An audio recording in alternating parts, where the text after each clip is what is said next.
Bonjour Chloé. Bonjour Julia. Alors en mai 2018 est entré en vigueur le RGPD relatif à la protection des données. Absolument. Est-ce que vous pouvez déjà nous rappeler de quoi il s'agit Déjà, partons là-dessus.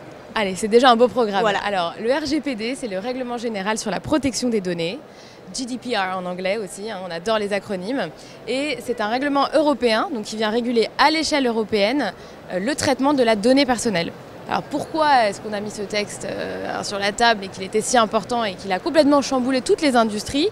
Parce qu'à l'heure de la digitalisation, de la collecte de données, du traitement de données et de la monétisation de la donnée, on dit toujours quand c'est gratuit, c'est toi le produit.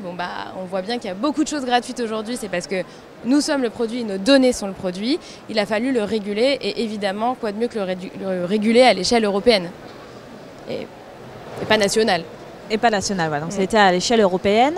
Et c'est vrai que souvent on a cette idée que c'est lié au digital seulement, alors qu'en fait c'est un peu une erreur de penser comme ça, c'est pas forcément que lié au digital. Non, c'est pas que lié au digital, ça s'applique absolument dans tous les aspects. À partir du moment où on va collecter de la donnée et la traiter, on est soumis au RGPD. Donc on peut tout à fait être un bureau d'information touristique et recueillir à l'accueil de l'office de tourisme des adresses mail soit d'adhérents, soit de visiteurs de passage. On collecte de la donnée et on va potentiellement l'utiliser et donc on est soumis au RGPD. Est-ce qu'aujourd'hui les entreprises du tourisme ont bien compris en fait les enjeux du RGPD? Est-ce qu'elles sont conformes? Où est-ce qu'on en est en fait? Alors, le secteur du tourisme, on a quand même de grandes disparités. Il y en a qui ont très bien compris les enjeux. Les grands groupes, généralement, ils ont des DPO, des délégués à la protection des données, encore une fois les acronymes. Ils savent que c'est un gros sujet. Les plateformes digitales aussi savent qu'il y a un vrai enjeu et donc elles essayent de se mettre en conformité. Après, on a quand même une vraie disparité parce qu'on a beaucoup d'agences de voyage, de Théo, peut-être de plus petite taille, qui ont un peu cette menace du RGPD qui plane au-dessus de leur tête. Ils savent que ça existe.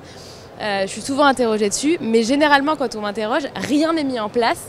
On est en 2022, ça fait quand même 4 ans que c'est rentré en vigueur. Et donc ils savent qu'à un moment donné, il va falloir se mettre en conformité, mais ça fait un peu peur. Voilà, donc pour l'instant, on n'est pas conforme. Il y a beaucoup de transferts de données à l'étranger, notamment dans le secteur du tourisme, évidemment. Donc il y a d'autant plus d'exigences, puisque tous les pays ne sont pas forcément conformes. Donc il y a du boulot. Et comment ça se passe alors si on n'est pas conforme? C'est une amende? Qu'est-ce que je C'est une amende, risque? effectivement. Ouais. Les sanctions dépendent notamment du chiffre d'affaires de la société. Donc ça peut être assez colossal. On essaye, nous, d'éviter de parler trop de sanctions et d'essayer d'expliquer à quel point c'est important de le faire pour mettre en confiance tous les utilisateurs, surtout, ses clients aussi. Aujourd'hui, le client, il veut savoir quand il y a des cookies, quelle info il donne, est-ce que c'est des cookies essentiels, pas essentiels. Le public, il est sensibilisé aujourd'hui.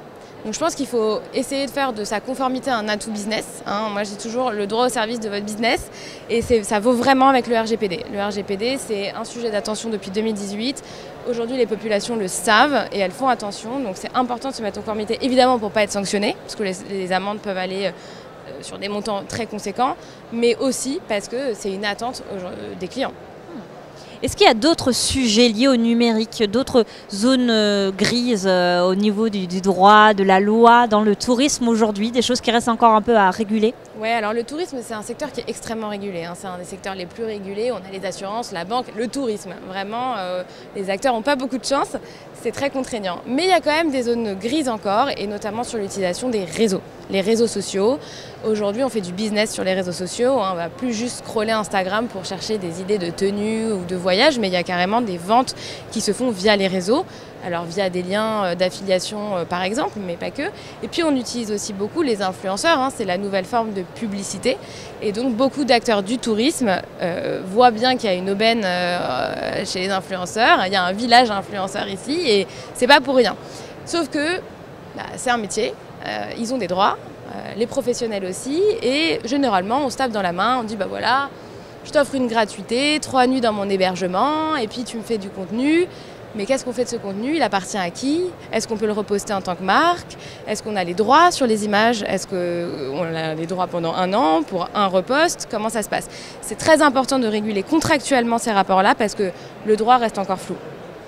Et ça va être des choses qui vont arriver, c'est déjà en construction? C'est en construction parce que déjà l'activité d'influenceur, elle est régulée en partie, notamment tout ce qui est post sponsorisé, il faut le mentionner. Quand c'est de la publicité qu'on a été payé, il faut le mentionner. Donc vraiment, on voit que ça évolue et que le législateur prend l'enjeu et prend la mesure. Mais il y a encore beaucoup de travail. On suivra ça de près. Avec plaisir. Merci beaucoup Chloé. Avec plaisir.